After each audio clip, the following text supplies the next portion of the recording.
Vlad III, Voivode of Wallachia, now known to history as Vlad Sepish or Vlad the Impaler, is now tied forever to that nightmarish vampire invented by Bram Stoker in his 1897 novel, Dracula. And since the 1970s, the wild and horrible deeds and imagery of the great Lord Impaler have become widely known.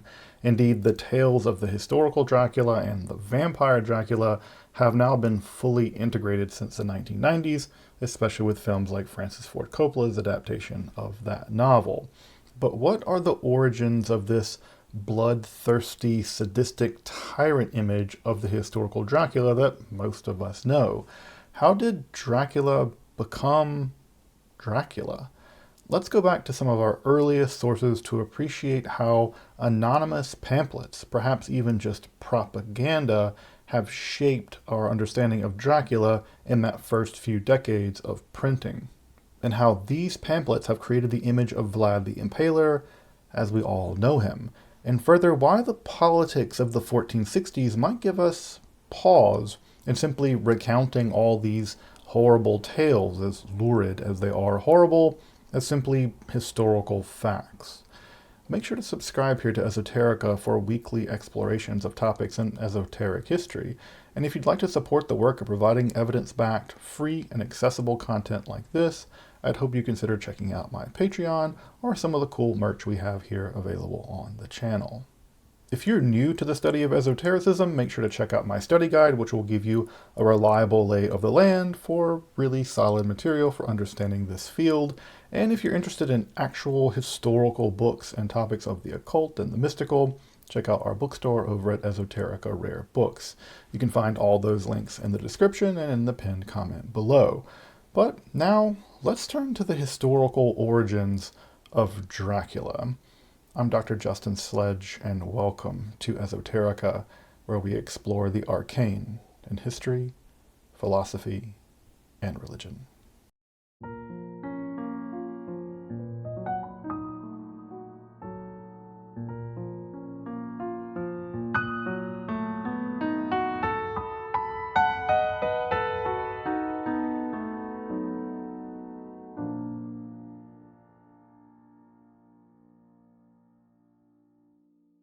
Rather than making yet another biographical video about Vlad III Dracula, of which there are several on YouTube, though of greatly varying historical reliability, I want to zoom into a very specific section of the life and times of Dracula, the mid-1460s.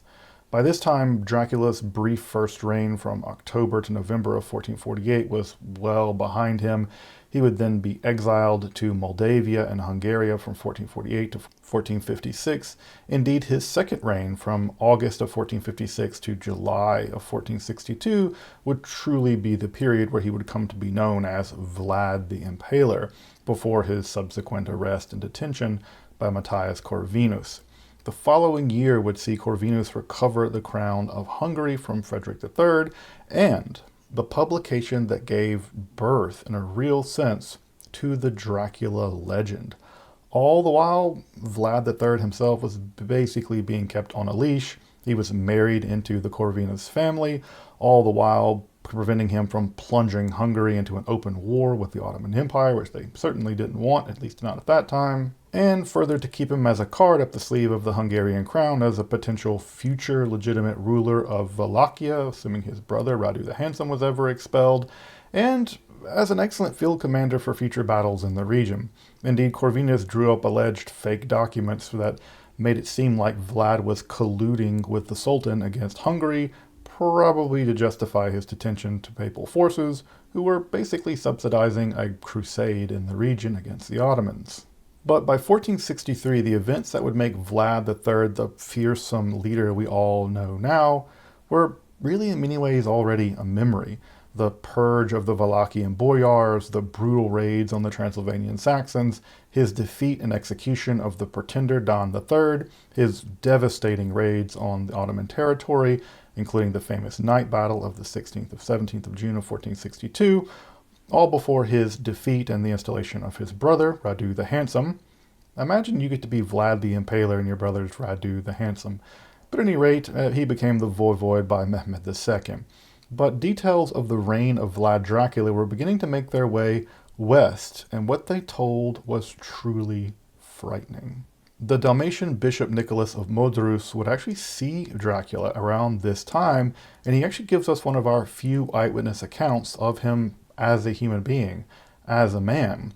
He writes, "We saw him imprisoned, and he was not indeed very tall, but sound of strong of limb, with a fierce and dreadful appearance, a large aquiline nose, inflated nostrils, and a thin and somewhat red face, on which quite prominent eyelashes surrounded wide open bluish gray eyes, and which black thick-haired eyebrows were made to appear all the more threatening. In addition, his cheeks and his entire chin were shaven, and the only part of his face not shaven were his upper lips. Swollen temples increased the bulk of his head. A bull-like neck connected his lofty head with his broad shoulders, onto which his black curly hair reached." That same bishop, by the way, would also hear some of the earliest narrations of the various tortures that had been inflicted by Vlad, reporting them back to Pope Pius II, who would then go on to record them in his famed commentaries a few years later. From among these earliest reports of Dracula's atrocities, we learn, quote, "The king recounted, and all the secretaries who were present at his description confirmed, that 40,000 people of both sexes and of various ages who belonged to the enemy faction had been killed a short while ago on Vlad's orders, and with the most refined tortures. Some of them died being crushed under the wheels of carts, others naked had their skin flayed off of their entrails, others were placed on stakes or roasted upon burning coals, others were impaled through the head, the breast, the navel, others through the bottom, which is shameful to relate, along through the middle of their entrails as well. And so that no form of cruelty be missing, he placed stakes in mothers' breasts and impaled their infants there. And finally, he killed others in even more terrible ways, torturing them first with diverse torments, which the most atrocious cruelty of the most abominable tyrant was able to invent." So, as you can tell, we're well on our way of Vlad the Impaler becoming the legendary Dracula. But that legend of Dracula would really truly be cemented by that newest of technologies of the time, printing. In the summer of 1463, a pamphlet of some 6 sheets with a woodcut portrait of Vlad the Impaler himself appeared and detailed the outrages of this horrible voivode. Printed in Vienna, probably by Ulrich Hahn, this text, Geschichte Drakole Waide, the History of the Voievode Dracula, is basically an itemized list of some 36 or so events from the reign of Vlad III, mostly detailing the gruesome fates of those that crossed him. While no text or manuscript exemplar survives to this day, there are 4 contemporary known manuscripts, 3 of which are extant, and they've endured down till now. The text was an early bestseller, printed well within the first generation of printing itself, and no doubt the horrible details, along with the later woodcut of Dracula dining among his impaled and mutilated victims, chopped up like a cabbage as the text has it, had inspired then and now the monstrous reputation of Vlad Dracula. That 1463 text would go into numerous editions, notably in 1488 by Marcus Eyre, Peter Wagner of Nuremberg, and Bartholomeus Gotan in the Lübeck editions, of which are only known 5 exemplars. In 1499, Ambrosius Huber at Nuremberg would print another edition, which, like other 4 exemplars that are known of the 1500 printing by Matthias Hopfuf of Strasbourg, would feature that horrible dining scene. Indeed, some version of these German pamphlet traditions would actually remain in print until around 1560 or so. And if you've ever seen images of Dracula, they've all have their origins in just a handful of surviving documents from the dawn of printing itself.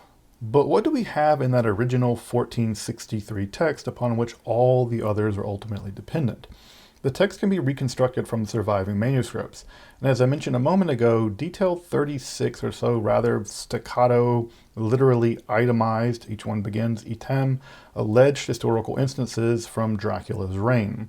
In the earliest texts, there's no introduction, there's no conclusion, there's no title, there's no strong sense of chronology or even narrative structure, just a list with, like I said, each item literally beginning item. Only two instances are dated in the text, 1460 and 1462 respectively, with the other two items detailing the execution of Vlad's father and Vlad Dracula's own rise to power. A substantial number, about 12 of these items, deal with Vlad's persecution of the Transylvanian Saxons and other rebellious subjects, which others detailing Dracula's various means of torturing and executing people, primarily, of course, through impalement. In these narratives, no one is spared. Women, men, Jews, Roma, Christian, monk, boyars, the begging poor, even Dracula's own mistress is ripped apart at his command. Yeah, Dracula had at least one mistress who was followed by two wives who bore him 3 sons, one of which actually went on to some fame in Hungarian politics and another became a monk. So, I mean, what else do you do when your dad's Vlad the Impaler than pray for the guy? But rather than risk this video being demonetized by describing all of the atrocities and its details, if you know anything of any of the famous stories about Vlad Dracula, they probably have their origins in these anonymous narratives. Yes, impaling people on higher stakes if they complained about the smell of the other impaled people, impaling a random woman for not making a long enough shirt for her husband, nailing people's caps to their skulls because they refuse to remove them in Vlad's presence. Although whether they're Italians or Turks actually depends on the text that you're reading, gathering all of the begging poor into a barn and burning it down, forced cannibalism of various kinds, boiling people alive in a custom-built cauldron. Vlad even impaled a donkey that one time. I mean, boyars and corrupt merchants and rebellious subjects and bad monks are one thing, Vlad, but you had to go and impale the donkey? Jeez. Later editions would add a couple of more narratives, one expanding on Dracula's hidden treasure.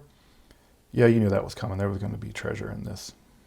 Yes, one of the narratives has Dracula hiding some treasure, often in a river, and then of course he kills everyone to make sure that no one can find the treasure. A later version of the story, printed in Augsburg and Nuremberg of 1499, and even the Strasbourg edition of 1500, even have that Dracula kills a little boy to prevent his treasure from being discovered. And of course, Dracula kills a child. They have to make him as horrible as possible. And thus these tales represent the genesis of the legend of Vlad the Impaler and Dracula as a monstrous tyrant. But who composed these narratives, and should we trust them as historically accurate? Now, I know this seems like a perfectly obvious question to be asking, but it is really shocking that when you read books or watch documentaries about the historical Dracula, these horrid narratives are just often repeated as if they're completely historically accurate, and thus real depictions of the reign of Vlad III. And as one might imagine, the situation is a lot more complicated than that, though there are 4 main theories for the origins of the otherwise anonymous Dracula narratives as developed by Dracula specialist Adrian Guricki. The first is that they're based on eyewitness accounts prepared especially by eyewitnesses of the victims of Vlad III. I mean, they do give really specific details, specifically those of the Transylvanian Saxons who were accosted by Vlad repeatedly. The idea here is that the Saxons, especially the nobles and the merchants, composed these narratives to compel Vlad's overlords to basically get rid of him and stop them from destroying them. That the narratives are written in German may, at least at first, seem to back this theory, but they actually aren't composed in the dialect that one would expect from the Transylvanian Saxons. Rather, they're composed in Low German and may even represent a translation from Latin. Second, by the time they're published, Vlad's already in detention. Indeed, it was Vlad's Ottoman raid, specifically disregarding the order from him not to attack his brother, Radu the Handsome, which could have precipitated a war between the Hungarians and the Ottomans, was ultimately what concerned Corvinus and led to his arrest, not his predations on the Transylvanian Saxons. Another possibility is that these tales originated in the Hungarian court itself, though this also has problems considering that the Hunyadis and then Corvinus himself were allied with Vlad until he went AWOL in 1462, and making Vlad look so profoundly evil wouldn't have exactly been a good look for them. In fact, rehabilitating Vlad would be something that Corvinus would have to do a bit later on, and you can imagine how difficult that's going to be. Trithemius, yep, Agrippa's teacher, even recounts how Vlad went to Rome for the remission of his sins, with his forced conversion to Catholicism to get out of detention. However, after Vlad's detention, this may have helped, along with the forged documents suggesting he was secretly allied with the Turks, or at least negotiating with the Turks, and again justifying his detention to papal authorities.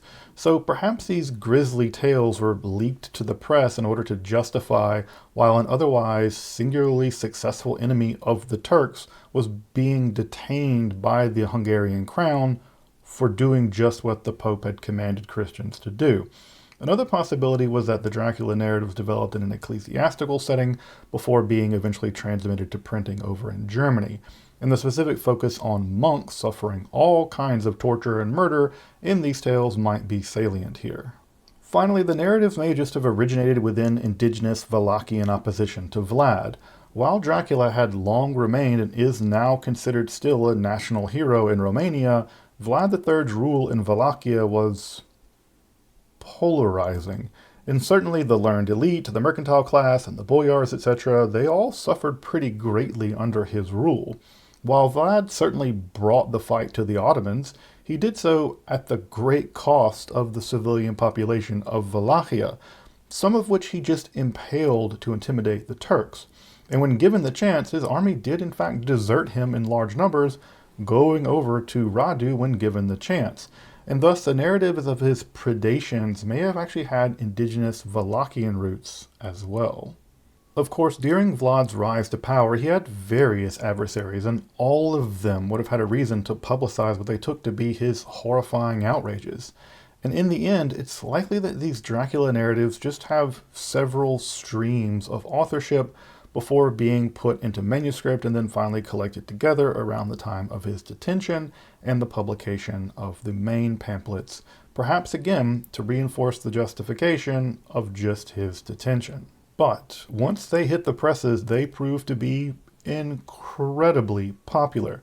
The pamphlets were basically an early example of something like celebrity true crime, and they were filled to the brim with the frightening and strange things, as the headlines would proudly announce in some of the pamphlets, and eventually they would come to be illustrated. Again, even having a picture of Vlad's face on the earliest editions was something of a marvel at this earliest period of printing.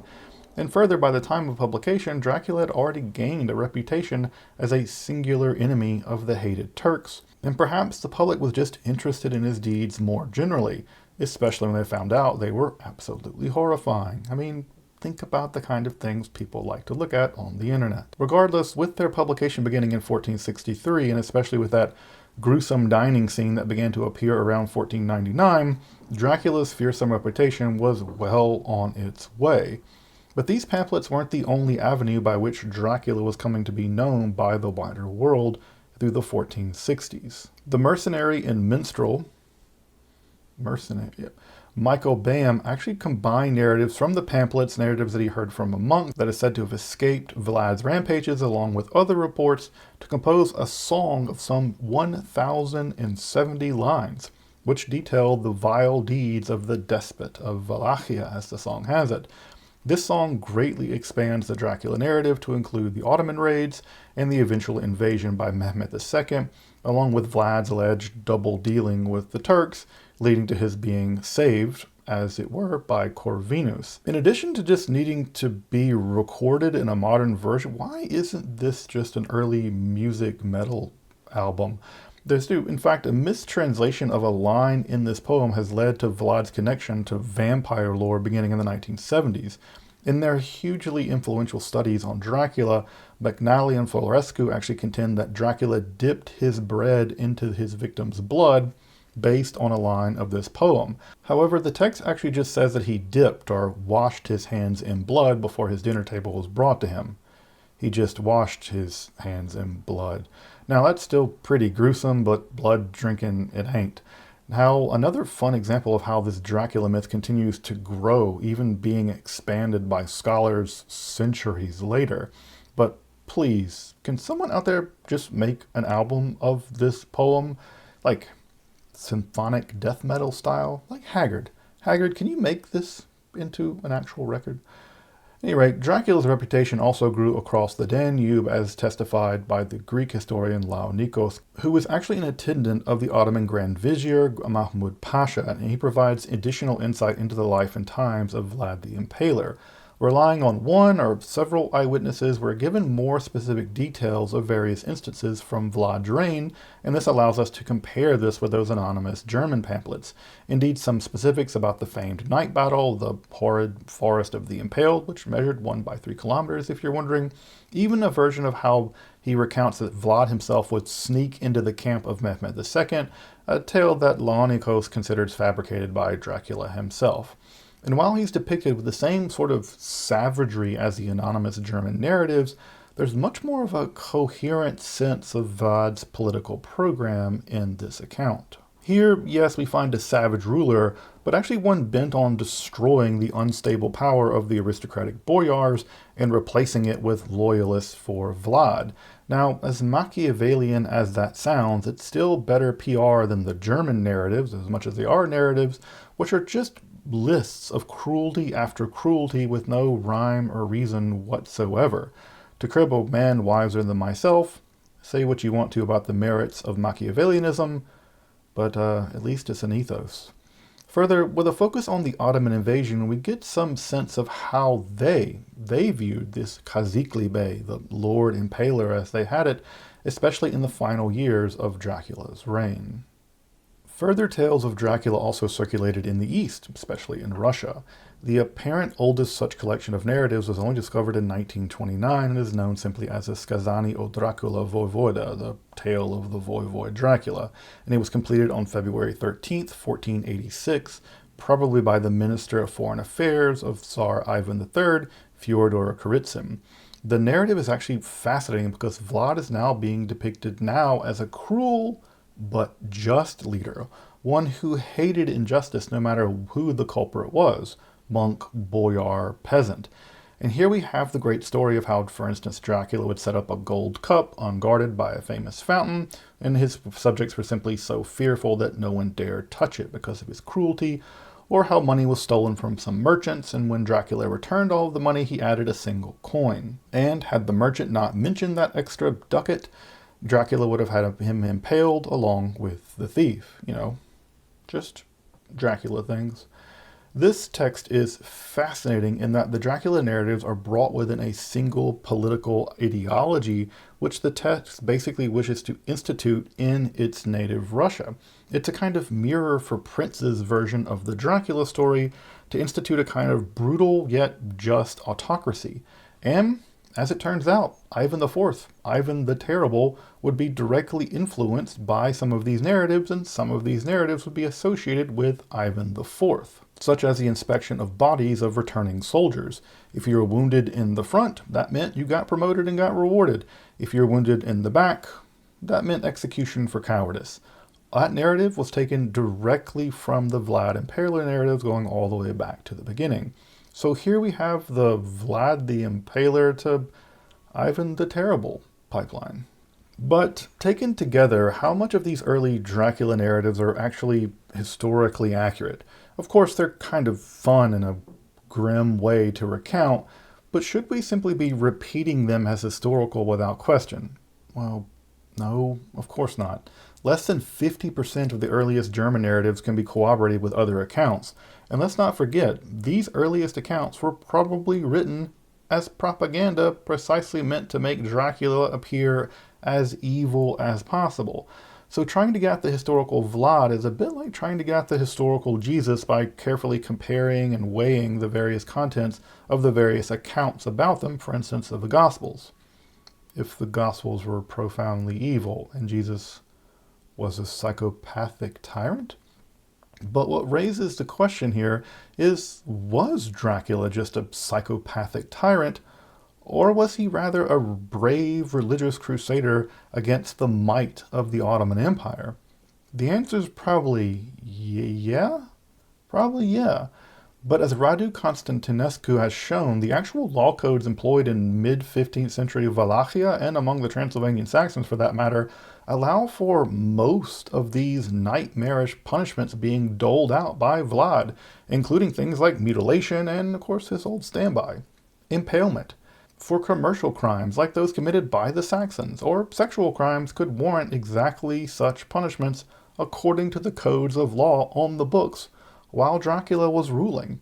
Thus, it's less that Dracula was probably inflicting novel horrors on the population, but that he was implementing the legal codes of the region at that time, though he probably did it with a bit more gusto than he needed to, which if anything just says more about medieval law than it does about how evil Dracula was. Now, does that mean that Dracula wasn't exceptional somehow in his cruelty or the novelty of his punishments? No, probably not. Otherwise his deeds just wouldn't have been recorded, and they wouldn't have been recorded as horrible as they were to a larger population. You just hear more about this. It'd be like, well, of course Vlad did that. Everybody does stuff like that. Further, some of the tales seem to be riffs on older such gruesome narratives. For instance, the mutilation and inspection of Vlad's mistress is probably just a variant of a story about Nero's similar mutilation of his mother Agrippina. And surprise, surprise, the texts even note that Vlad surpassed Herod, Nero, and Diocletian in his wanton cruelty. But this is all just to say that we should proceed with some degree of caution rather than simply repeating anonymous medieval, probably propaganda, as historical fact. But Dracula would come to his end in battle. His exact means of death aren't clear, but he likely died as brutally as he lived. His head, or at least his face, was torn off and shown off as a trophy among the Ottomans. His exact place of burial also remains a mystery, but a tomb in the Snagov monastery seems to be the going contender among historians. But as lurid as these tales were, they would be actually largely forgotten outside of Wallachia through the centuries. And while he would be remembered variously as a vicious tyrant or a cruel but just leader, and or a brave warrior against the Ottoman horde, he was not remembered as a vampire. Dracula would only come to replace Bram Stoker's original turn, Count Vampire, as we learn from his notes. Dracula means devil. Wallachians were accustomed to give it as a surname to any person who rendered himself conspicuous by courage, by cruel actions, or by cunning. However, there's actually very little evidence that Stoker knew much about Vlad III or his largely forgotten ravages. However, since the 1970s with the work of McNally and Florescu, and then with the uptake of Vlad into the Stoker vampire narrative largely starting in the 1990s, it seems that Dracula and Dracula have, for better and for worse, they've become linked in their respective bloodlust. The best biography with the translations of the earliest Dracula narratives covered in this episode, if you want to read them, is in the edition published by Mate Kazaku and published by that real vampire we all loathe around here. Yep, it's somehow published by Brill. It's like they know my interest and publish books in order, I don't know. If you're a true Dracula enthusiast, the most comprehensive collection of material related to Vlad III is the 3-volume Corpus Draculianum. There's also a fantastic YouTube channel for the Corpus Draculianum, which is sharing the most cutting-edge research into Dracula studies. So make sure to check that out. Yeah, apparently Dracula studies is a thing. Until next time, I'm Dr. Justin Sledge, and thank you for watching Esoterica, where we explore the arcane in history, philosophy, and religion.